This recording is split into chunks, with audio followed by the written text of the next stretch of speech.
Hello, good morning, my dear students. You are most welcome to the online classes of NRPS here. So, dear students, in the very first lecture, you have got a general study about the lesson, the portrait of a lady.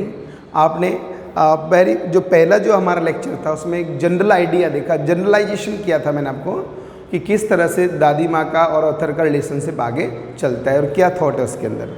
So today in the second lecture I'm going to tell you, I'm going to interpret the whole of the lesson line by line.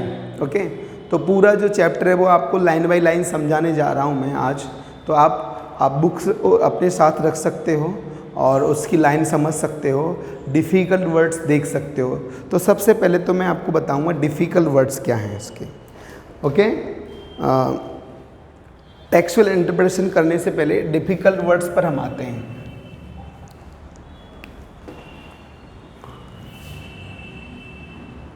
Difficult words, difficult words में देखो wrinkled. Wrinkled का मतलब होता है झुर्रियाँ पड़े होना.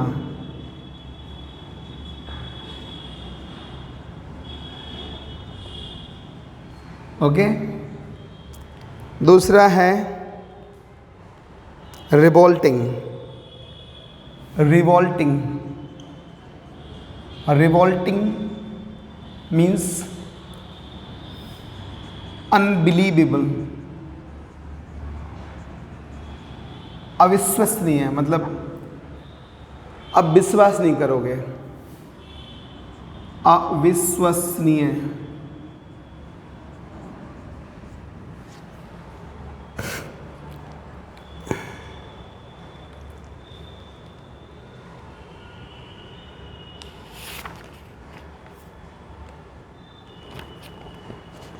इसके बियॉन्ड एक शब्द है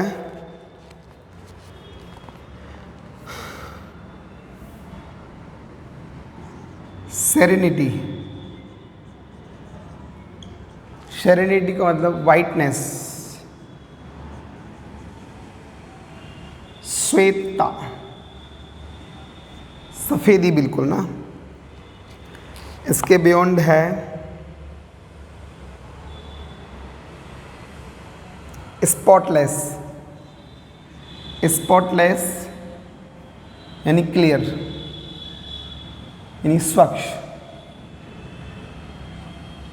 दाग विहीन, दाग विहीन.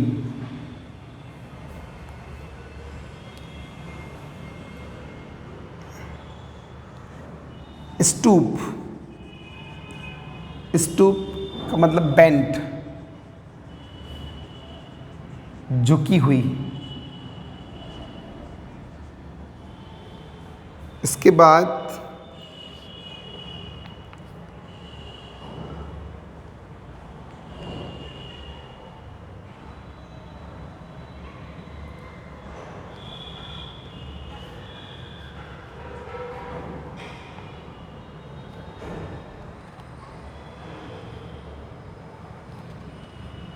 वैसे इसमें ज़्यादा डिफ़िकल्ट वर्ड्स है नहीं.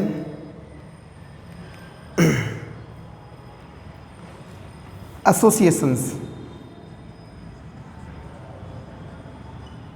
यानी रिलेशनशिप्स, संबंध को बोलते हैं. अनाउंस्ड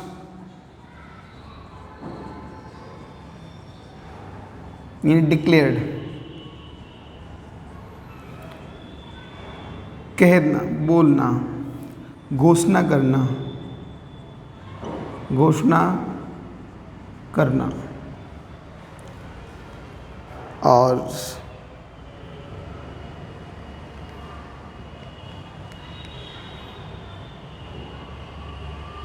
मोनोपॉली, मोनोपॉली, मोनोपॉली कह सकते हैं ट्रिक को, चालबाजी. और हार्लॉट, हार्लॉट वैश्या, वैश्या होती हैं उनको बोलते हैं हार्लॉट्स। डिसअप्रूवल,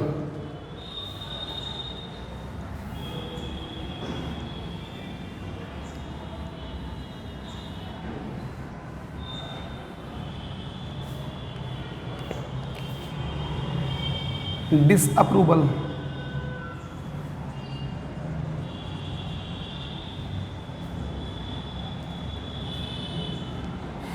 यानी डिसएग्री,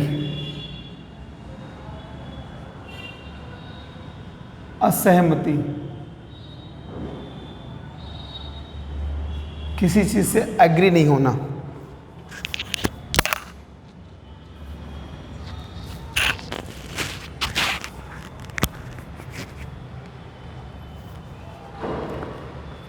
रेजिग्नेशन,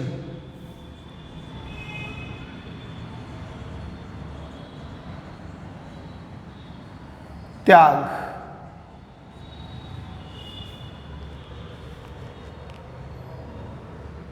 सेक्युलरिज्म, सेक्युलरिज्म,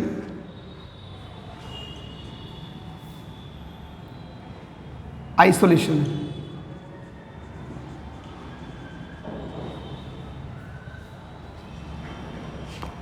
यानी अकेलापन,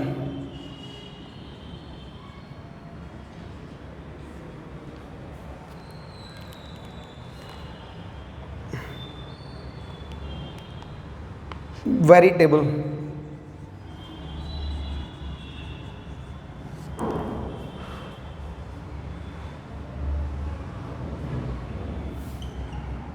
साक्षात,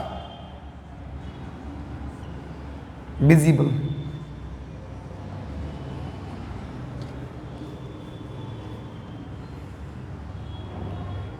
बेडलम,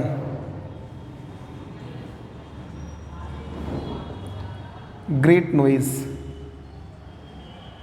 बहुत ज़्यादा शोर शराबा होता है, बेडलम कहलाता है। फ्रीबोलस,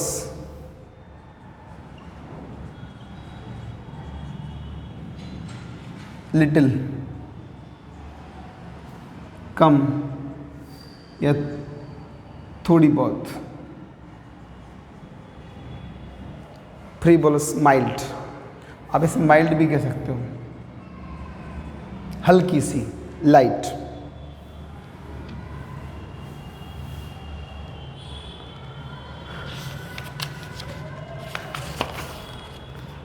डिलापिडेटेड, डिलापिडेटेड मतलब टॉर्न, फटा टूटा, फटा टूटा।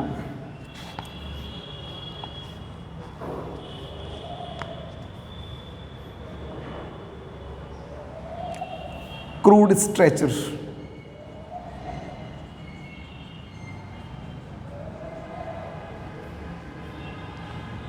अर्थी,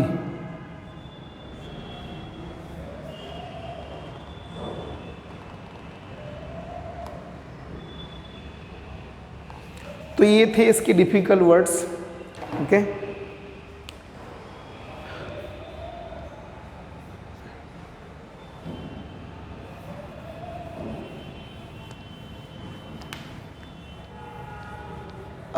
now I'm going to interpret the text.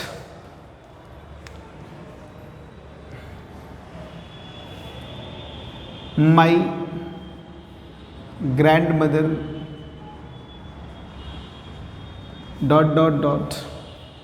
My grandmother too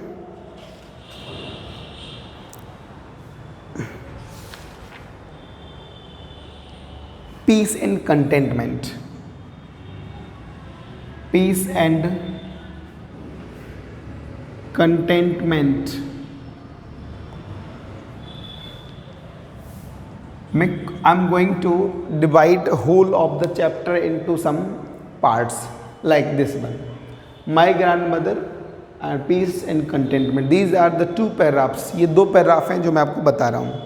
तो देखिए फर्स्ट वाला तो मैंने आपको पहले बताया था, दोबारा से समझ सकते हो. फर्स्ट पैराग्राफ तो मैंने आपको पहले ही लेक्चर में भी बताया था. Okay, look at my grand mother like everybody's grand mother was an old woman. She had been old, wrinkled for the 20 years that I had known her. People said that she had once been young and pretty and had even had a husband. So, but that was hard to believe.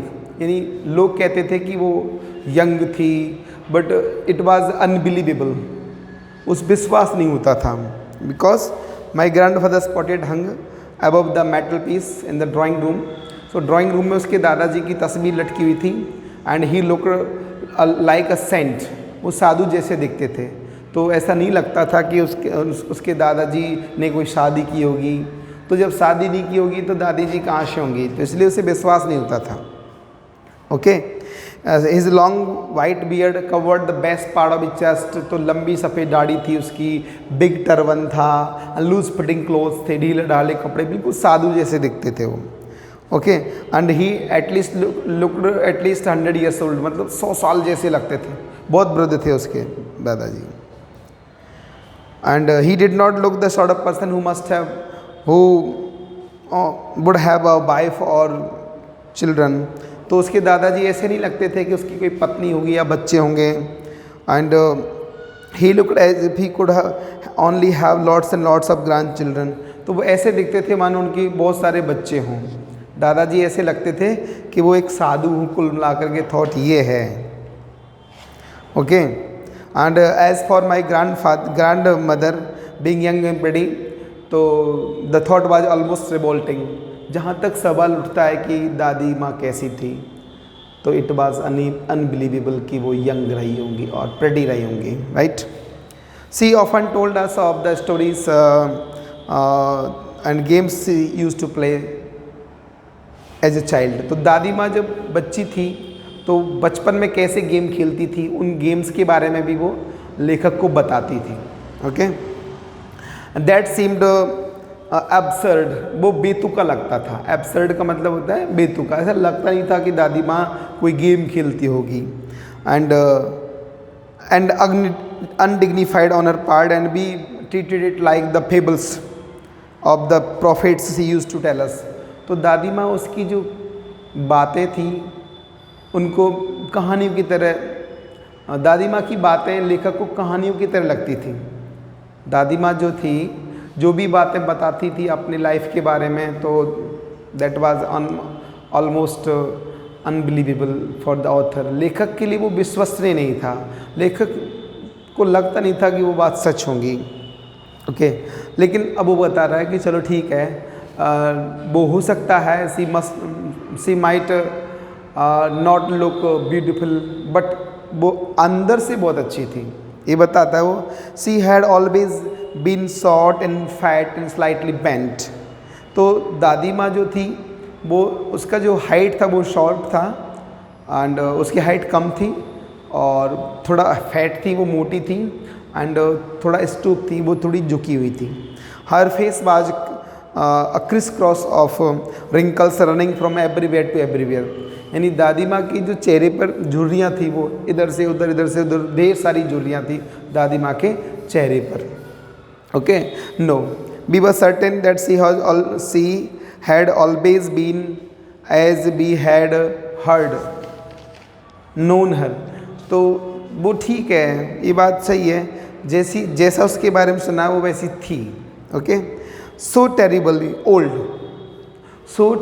Old that she could not have grown older. दादी माँ इतनी वृद्ध थी, इतनी ज़्यादा भयंकर वृद्ध थी कि इससे ज़्यादा वो वृद्ध हो नहीं सकती थी. दादी माँ बहुत ज़्यादा भयंकर वृद्ध थी, उससे ज़्यादा वृद्ध वो हो नहीं सकती थी. Okay, and she had stayed at the same age for 20 years. और उसी एज मतलब उसी अवस्था में 20 साल हो गए उत्तर को देखते देखते वो वैसी ही हैं.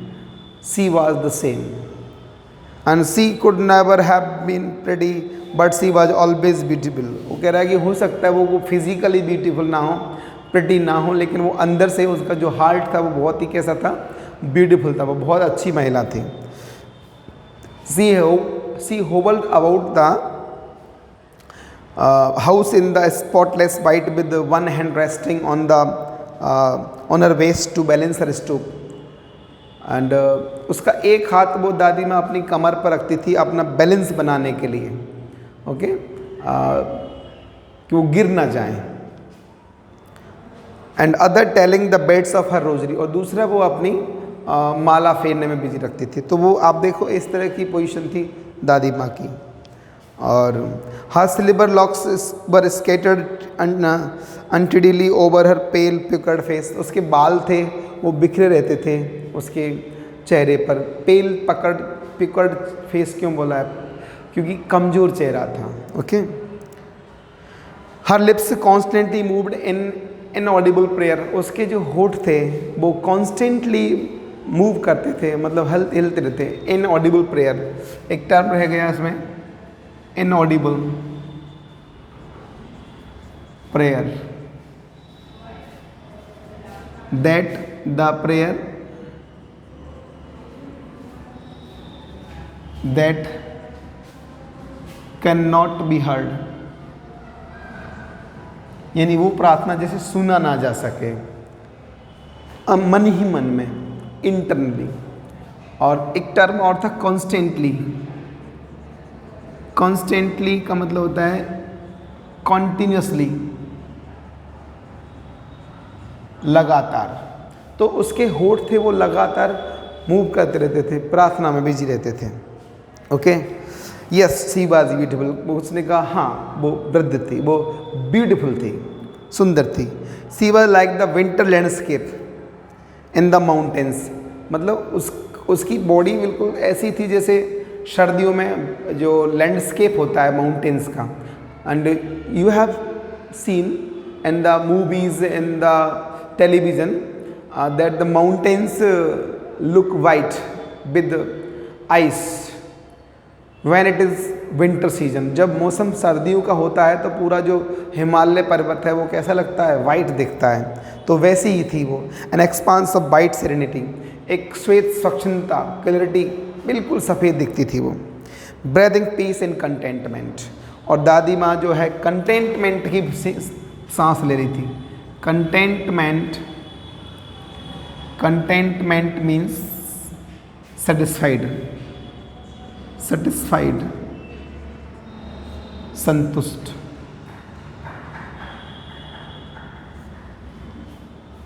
तो ये था पहला पार्ट। अब हम करेंगे my grandmother and I से लेकर के बी through to them. My grandmother से लेकर के वी थ्रू टू दैम, ओके। ये क्या है, इसमें देखो दो पैराग्राफ फिर मैंने लिए इसमें कि my grandmother and I were good friends. वो कह रहा है कि the author and his grandmother were very good friends, वो अच्छे दोस्त थे। And my parents left me with her when they went to live in the city, यानी उसके पेरेंट्स जब शहर में रहने चले गए तो they had left him with the grandmother and we were constantly together. तो तभी से हम साथ हैं, यानी जब से उसके पेरेंट्स उसको अपनी दादी माँ के साथ छोड़ के गए हैं तब से वो साथ साथ ही हैं, okay. She used to wake me up in the morning and get me ready to school. उसने कहा कि सुबह वो मुझे उठाया करती थी, दादी माँ सुबह लेखक को उठाया करती थी और स्कूल के लिए तैयार करती थी, ओके।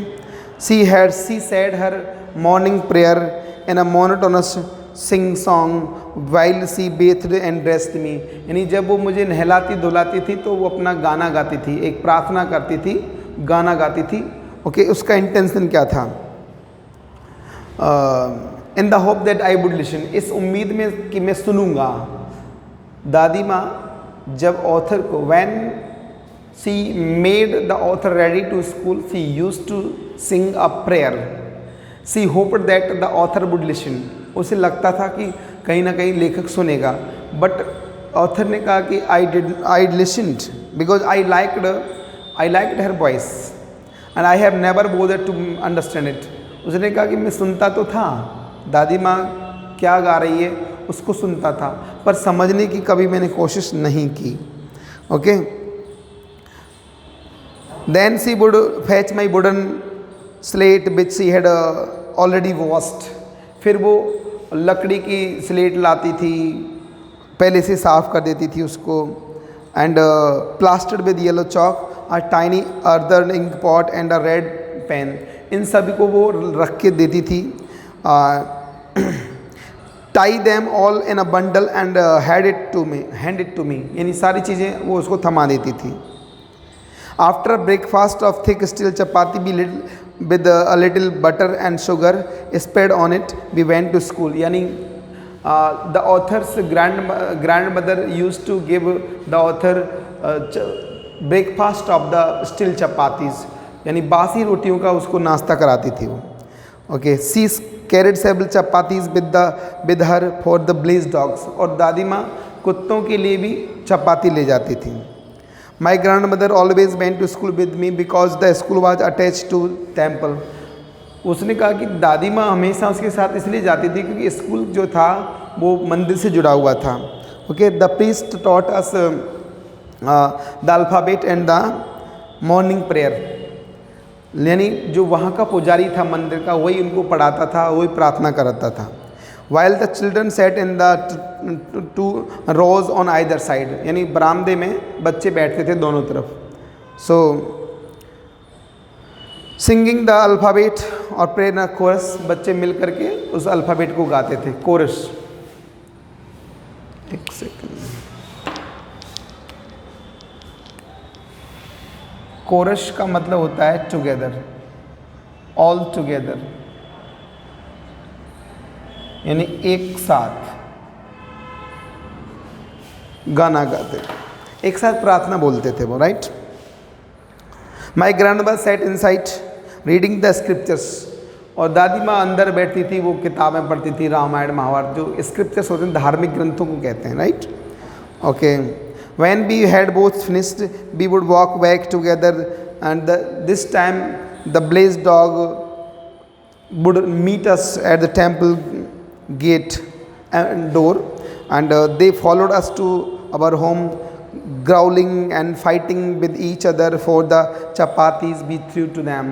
यानी अब जब वो घर वापस जाते थे तो जो कुत्ते थे वो उनको चपातियाँ डालती थी दादी माँ, तो वो कुत्ते जो थे उनके घर तक फॉलो करते थे। तो ये था सेकंड। तो इसमें आपने देखा था that tells about the how the grand mother helped the author, किस तरह से दादी माँ उसकी मदद करती थी, ये आपने देखा था। ओके, नेक्स्ट जो है वो हम आपको अगले वीडियोज़ में बताएंगे। Thank you very much.